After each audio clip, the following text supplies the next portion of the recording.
Hello viewers, welcome to the Telugu report. This is Sanath Jayasuriya. జనవరి 26 గణతంత్ర దినోత్సవం. ఈ సందర్భంగా భారత రాజ్యాంగంలో ఉన్నటువంటి ఆదేశిక సూత్రాల గురించి, ఇవ్వబడినటువంటి ప్రాథమిక హక్కుల గురించి ఖచ్చితంగా తెలుసుకోవాల్సినటువంటి అవసరము, బాధ్యత మన మీద ఉంది.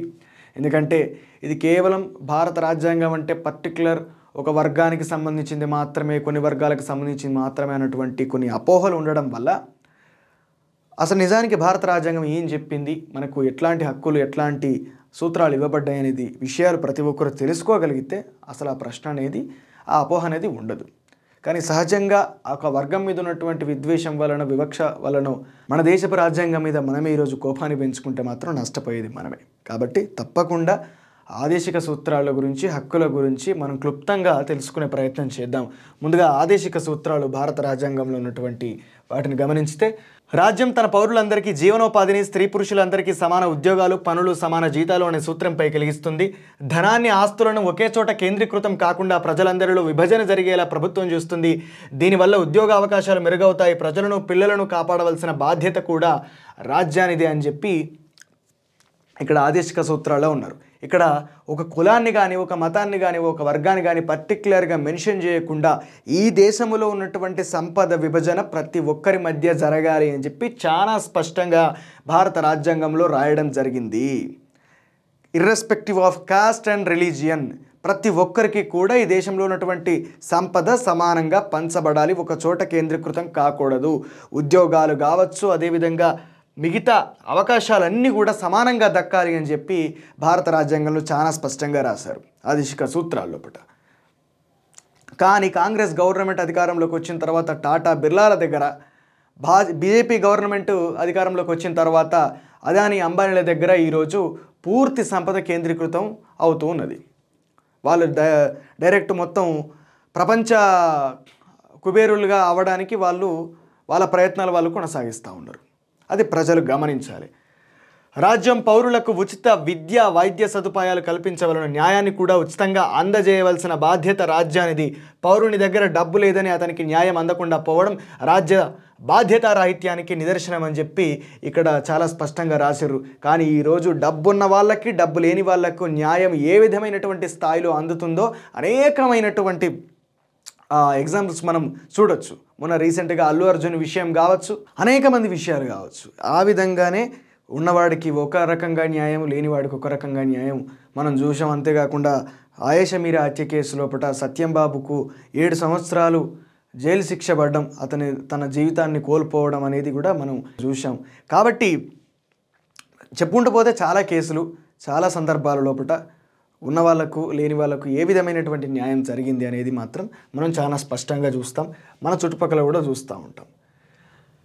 గ్రామ పంచాయతీలకు ప్రోత్సాహకాలు ఇచ్చి వాటిని స్వయం పరిపాలన చేసుకొనగల పరిస్థితులను రాజ్యం కల్పించాలి. కానీ గ్రామ పంచాయతీలకు ప్రోత్సాహకాలు ఇవ్వడం కాదు, గ్రామ సర్పంచులకు ఈరోజు నిధులు ఇవ్వడానికి ఈరోజు ప్రభుత్వం దగ్గర ఖజానాలో డబ్బు లేదన్నట్టుగా వ్యవహరిస్తూ ఉన్నారు. ఈరోజు ఆర్భాటాలకు, వాళ్ళ షోలకు విపరీతంగా ఖర్చు చేసేటటువంటి ప్రభుత్వాలు, రాజకీయాలు. కానీ సర్పంచులు ఎన్నికైన తర్వాత వాళ్ళు ఎంతో కొంత అభివృద్ధి పనులు చేయాలి కాబట్టి కొంతమంది సొంత డబ్బులు ఖర్చు పెట్టుకొని అభివృద్ధి పనులు చేస్తే ఈరోజు వాళ్లకు నిధులు ఇవ్వడానికి కూడా ప్రభుత్వాలు వెనకాడుతున్నటువంటి పరిస్థితి వలన ఆదుకోలేనటువంటి పరిస్థితుల్లో ప్రభుత్వాలు ఉన్నాయి. ఇది పరిస్థితి. కానీ పంచాయతీలకు ఈరోజు ప్రోత్సాహకాలు ఇస్తున్నారా? నిధులే సరిగ్గా ఇస్తలేరు. పరిస్థితి గ్రామీణ స్వరాజ్యం. రాజ్యం పౌరులకు పని హక్కు, విద్యా హక్కు, నిరుద్యోగం, వయసు మీరిన అనారోగ్య, అసహాయ పరిస్థితులలో ప్రజా సహాయాలు, వసతులను కల్పించాలి. ఎక్కడ కల్పిస్తున్నారు? కరోనా వచ్చింది.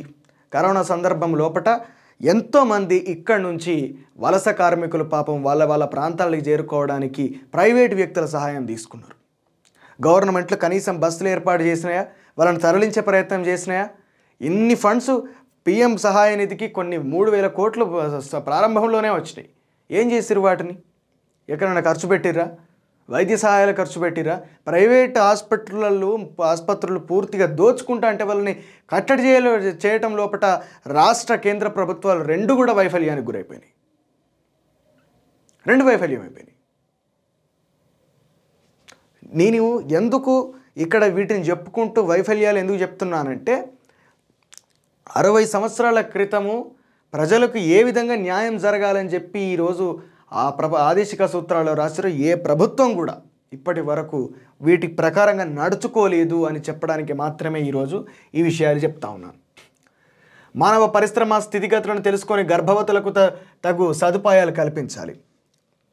గర్భవతులకు ఉత్తరప్రదేశ్ లోపట సరైన వైద్య సదుపాయం లేక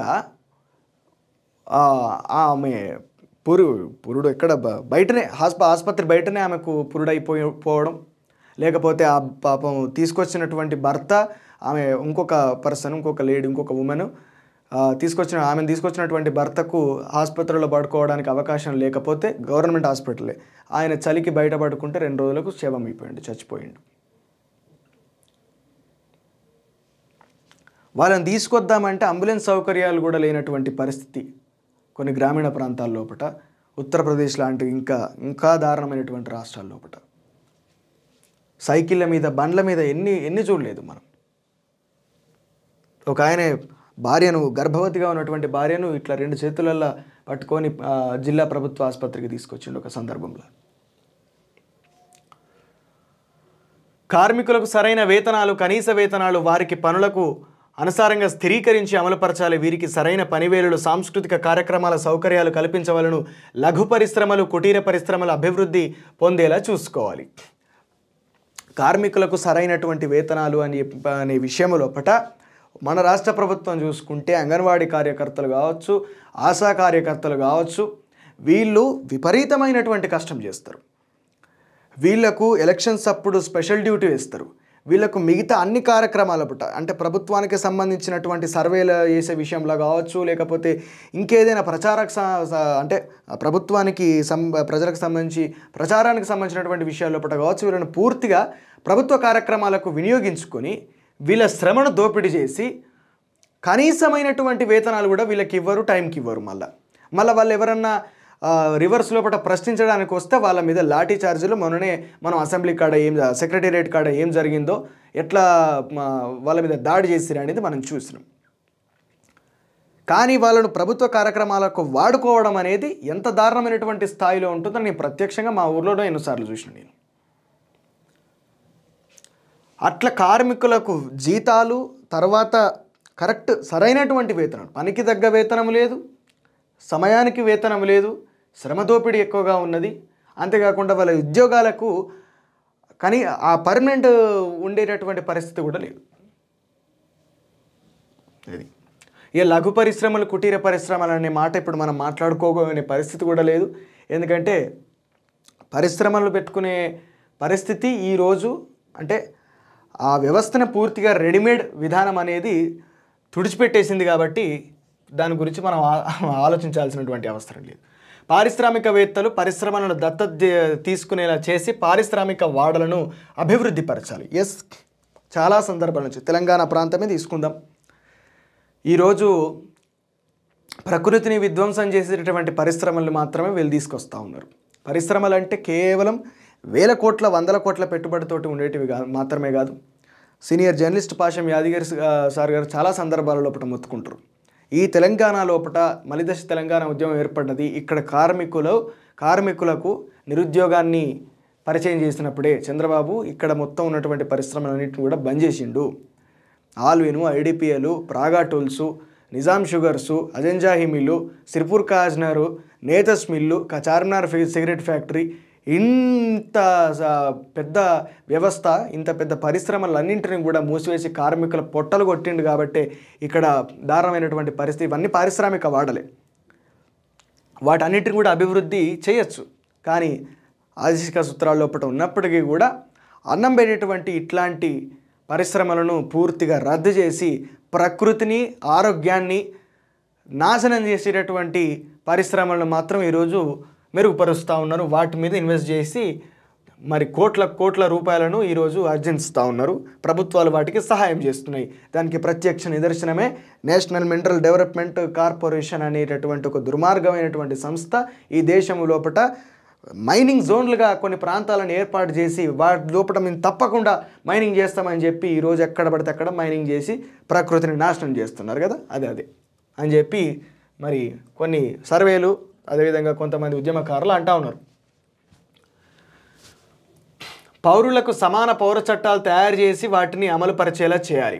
పౌరులకు సమాన పౌర చట్టాలు ఉన్నాయి. ఈరోజు ఈ మీడియా ముఖంగా మోహన్ బాబు లాంటి వ్యక్తి ప్రత్యక్షంగా మైక్ పట్టుకొని ఒక అయ్యప్ప స్వామిని, ఒక మీడియా ప్రతినిధిని అత్యంత క్రూరంగా దాడి చేస్తే ఇంతవరకు కేసు నమోదు చేయకుండా, అతన్ని కస్టడీలోకి తీసుకోకుండా, విచారణ జరపకుండా, దర్యాప్తు జరపకుండా దారుణమైనటువంటి ఒక వివక్షణ అనేది ఈరోజు సామాన్యులకును ఉన్న వాళ్ళకు ఎట్లా ఉంటుంది అనేది ప్రత్యక్షంగా చూపెట్టారు.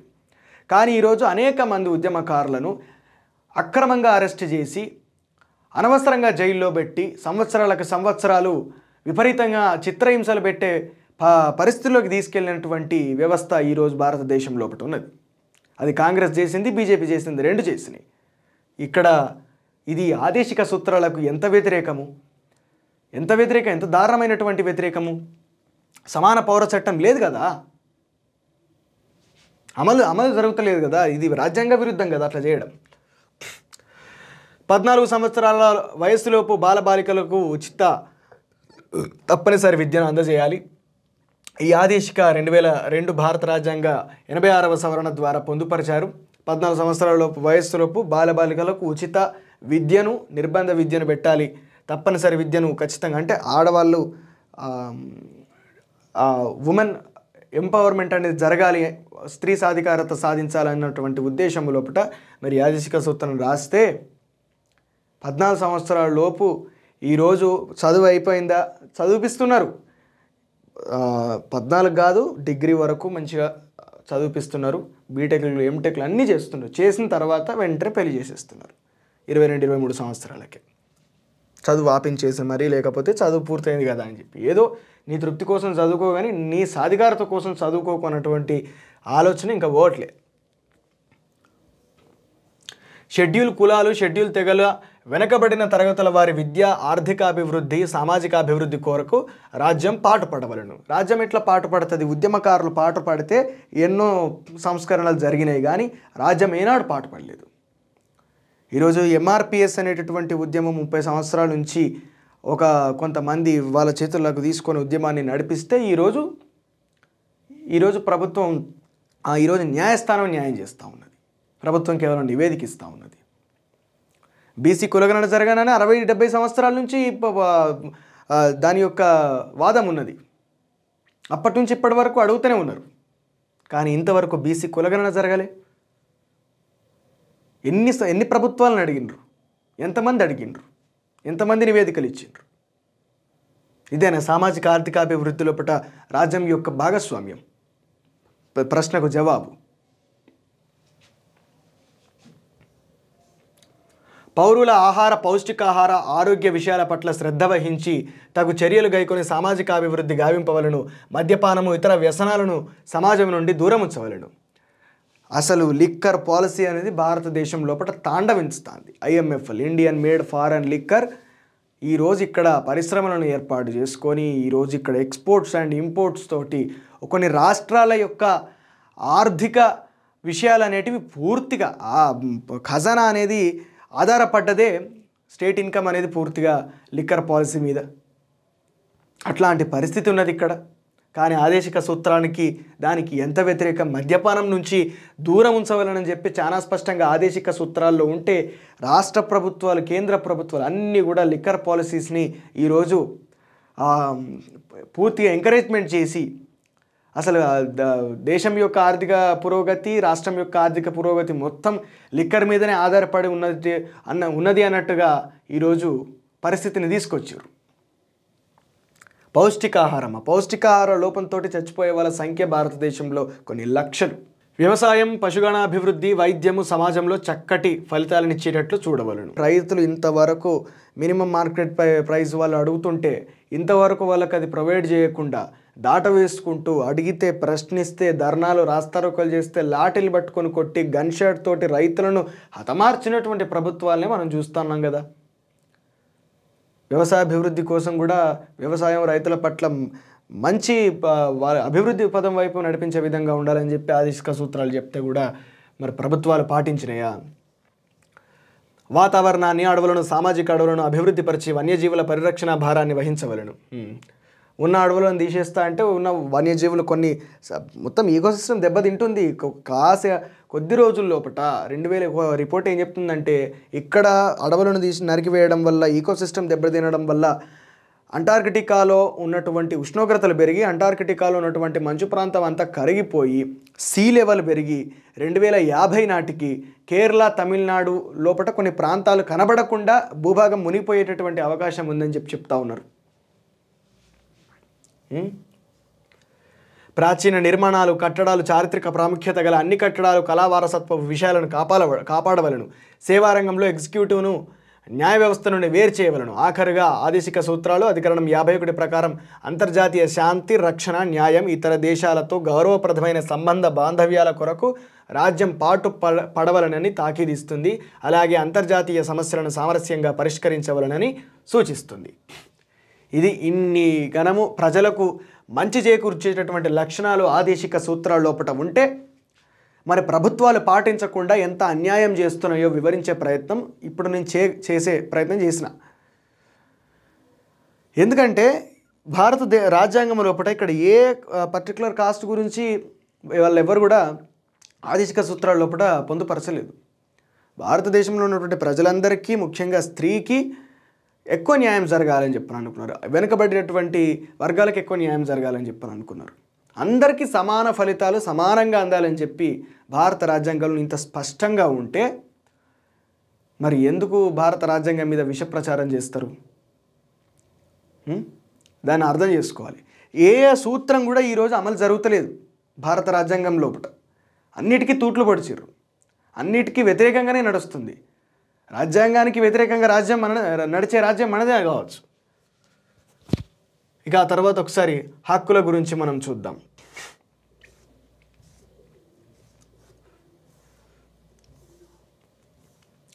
ఇక సమానత్వపు హక్కు రాజ్యాంగం అధికరణలు 14, 15, 16, 17, 18 ప్రకారం ప్రసాదించబడింది. ఈ హక్కు చాలా ప్రధానమైనది. స్వేచ్ఛ, సమానత్వాలు ప్రసాదించే ఈ హక్కు క్రింది విషయాల గ్యారంటీని ఇస్తుంది. చట్టం ముందు సమానత్వం. రాజ్యాంగ అధికరణ 14 ప్రకారం భారత భూభాగంలో ఉన్న వ్యక్తులందరూ సమానంగా భారత చట్టాల ప్రకారం కాపాడబడవలను. అనగా ప్రభుత్వం వ్యక్తుల పట్ల కుల, మత, వర్ణ, వర్గ, లింగ, పుట్టిన ప్రదేశాల ఆధారంగా ఎలాంటి వివక్ష చూపరాదు. కానీ ఎట్లాంటి వివక్ష చూపెట్టిరు? ఇంతవరకు గౌరీ లంకేష్ను హతమార్చినటువంటి దుండగుల గురించి ఈరోజు మనకు తెలియదు. అంతేకాకుండా ఈ రాష్ట్రం తెలంగాణ రాష్ట్రం లోపల గద్దర్ మీద కాల్పులు జరిపినటువంటి వ్యక్తులు ఎవరో ఇంతవరకు తెలిసి రాలేదు.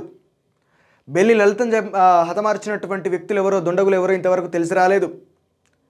కానీ ఎవరైనా ఉన్నత స్థాయిలో ఉన్నటువంటి వ్యక్తికి ఏదైనా అన్యాయం జరిగితే మాత్రం అన్ని వ్యవస్థలు కూడా ఫాట్ మని పనిచేస్తాయి. అల్లు అర్జున్కి గదా బెయిల్ దొరికినట్టు దొరికేస్తుంది. వాళ్ళను హతమార్చింది ఎవరో, వాళ్ళను ఇబ్బంది పెట్టింది ఎవరో వాళ్ళ గురించి తెలుసుకునే ప్రయత్నం చేయలేదు. అంతేకాకుండా అట్లాంటి ఉద్యమకారులను నిరాధారమైనటువంటి ఆరోపణలతోటి ఏళ్లకేండ్లు జైల్లో ఉంచి వాళ్ళను తీవ్రమైనటువంటి చిత్రహింసలకు, మానసిక హింసకు గురి చేసినటువంటి వాళ్ళు ఈరోజు ఉన్నత స్థాయిలో ఆర్థికంగా ఉన్నటువంటి వ్యక్తులను మాత్రం ఈరోజు ఎట్లా కాపాడిరో మనం ప్రత్యక్షంగానే చూసినాం. పౌర ప్రదేశాలలో సామాజిక సమానత్వం, సమాన ప్రవేశాలు. ఆర్టికల్ 15 ప్రకారం పౌరులు పౌర ప్రదేశాలైన పార్కులు, మ్యూజియంలు, బావులు, స్నాన్ ఘాట్లు, దేవాలయాలు మొదలగు చోట్ల ప్రవేశించుటకు సమాన హక్కులు కలిగి ఉన్నారు. ప్రభుత్వాలు పౌరుల పట్ల ఎలాంటి వివక్ష చూపరాదు. కానీ కొన్ని సందర్భాలలో ప్రభుత్వం స్త్రీలకు, పిల్లలకు ప్రత్యేక వసతులు కల్పించవచ్చు. అలాగే సామాజికంగా వెనుకబడిన వారికి ప్రత్యేక సదుపాయాలు ప్రభుత్వాలు కలుగజేయవచ్చు.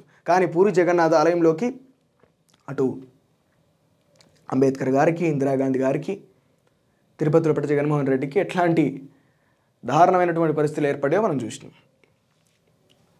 అందుకు భారత రాష్ట్రపతిగా ఉన్నటువంటి రామ్నాథ్ కోవింద్ గారి సతీమణి, అదేవిధంగా రామ్నాథ్ కోవింద్ గారిని కూడా లోపలికి అలౌ చేయలేదు. పౌర ప్రదేశాలు, దేవాలయాలు, పౌర ప్రదేశాల లోపలికి దేవాలయాలు కూడా వస్తాయి.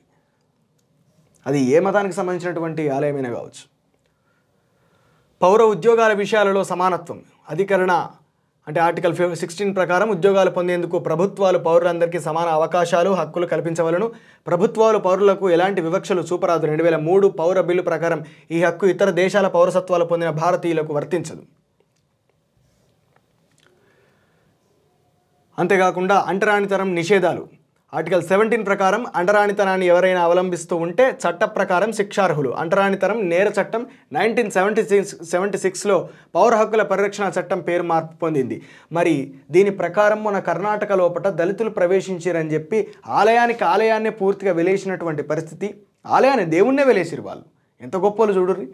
అట్లా దేవుని మీదనే అంటరానితనాన్ని ప్రయోగించినటువంటి దుర్మార్గులకు మరి శిక్ష పడుతుందా? శిక్ష వేస్తారా లేదా? అది చట్ట ప్రకారం నేరం కదా, ప్రాథమిక హక్కులకు విఘాతం కదా. కానీ వాళ్ళ మీద ఎందుకు తీసుకుంటారు చర్యలు? ఆ తర్వాత బిరుదుల నిషేధాలు. ఆర్టికల్ 18 ప్రకారం భారత పౌరులు ఎలాంటి బిరుదులు కూడా పొందరాదు. బిరుదులు అనేటివి ఉండదు. అంటే గౌరవ సూచకంగా ఇచ్చినటువంటి భారతరత్న లేకపోతే పద్మశ్రీ, పద్మభూషణ్ లాంటి అవార్డులు తీసుకోవచ్చు. కానీ ఆర్టికల్ 18 ప్రకారం ఈ రాయబహుద్దూరు ఇట్లాంటి రాచరికపు వ్యవస్థను సూచించేటటువంటి చిహ్నాలు కానీ బిరుదులు కానీ ఉండకూడదు అనేది దీని యొక్క అర్థం. స్వాతంత్రపు హక్కు. భారత రాజ్యాంగము తన ఆర్టికల్స్ 19, 20, 21, 22ల ద్వారా స్వాతంత్రపు హక్కును ఇస్తున్నది. ఇది వైయక్తిక హక్కు. ప్రతి పౌరుడు ఏ హక్కును కలిగి ఉండడం రాజ్యాంగ రచనకర్తల అసలు అభిలాష. ఆర్టికల్ 19 క్రింది 6 స్వేచ్ఛలను పౌరులకు ఇస్తున్నది. వాక్ స్వాతంత్రపు హక్కు, భావ వ్యక్తీకరణ స్వాతంత్రం. కానీ ఈరోజు వాక్ స్వాతంత్రం ఎంత విచ్చలవిడితనమవుతున్నదో అంత నిర్బంధానికి కూడా గురవుతున్నది.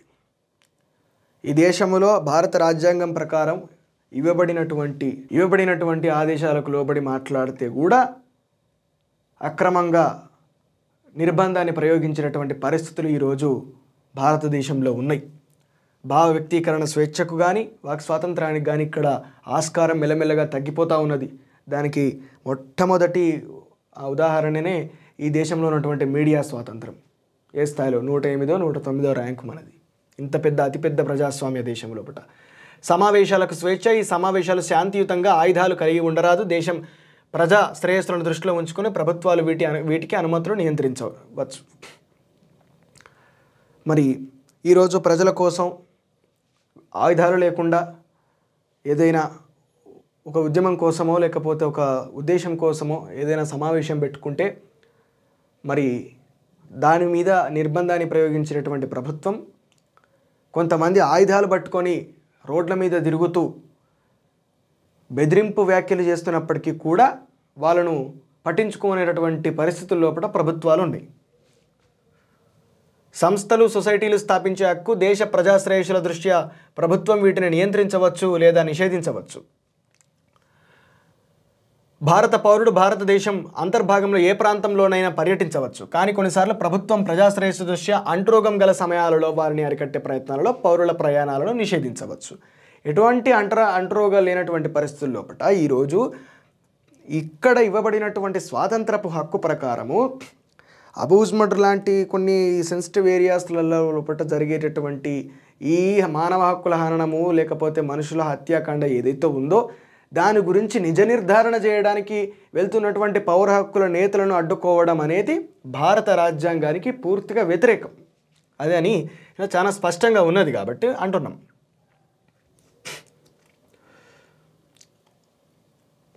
భారత అంతర్భాగంలో ఏ ప్రదేశంలోని పౌరులు నివాసాన్ని ఏర్పరచుకోవచ్చు. కానీ షెడ్యూల్డ్ కులాలు, షెడ్యూల్డ్ తెగల పరిరక్షణ దృష్ట్యా ప్రభుత్వం కొన్ని నియంత్రణలు చేయవచ్చు. ఎక్కడైనా అసైన్డ్ ల్యాండ్స్కి సంబంధించి కావచ్చు లేకపోతే 16, 15 షెడ్యూల్స్ ఉన్నటువంటి ప్రాంతాల లోపల మాత్రం కొన్ని వెసులుబాట్లు ఉంటాయి. భారతదేశంలోని ఏ ప్రాంతంలోనైనా ఏ వ్యక్తిని అక్రమంగా నిర్బంధించకూడదు. అక్రమ నిర్బంధం నుండి వ్యక్తి స్వేచ్ఛ స్వాతంత్రములకు రక్షణ కల్పించడం కోసం 20వ అధికరణ ఉద్దేశించబడినది. ప్రాణాలు కాపాడుకోవడం వ్యక్తిగత స్వేచ్ఛ క్రిందనే పరిగణింపబడుతుంది. ఆర్టికల్ 21 ప్రకారం ఏ పౌరుడు తన స్వేచ్ఛను, జీవితాన్ని కోల్పోయే హక్కు కలిగి లేడు చట్టాన్ని తప్పించి.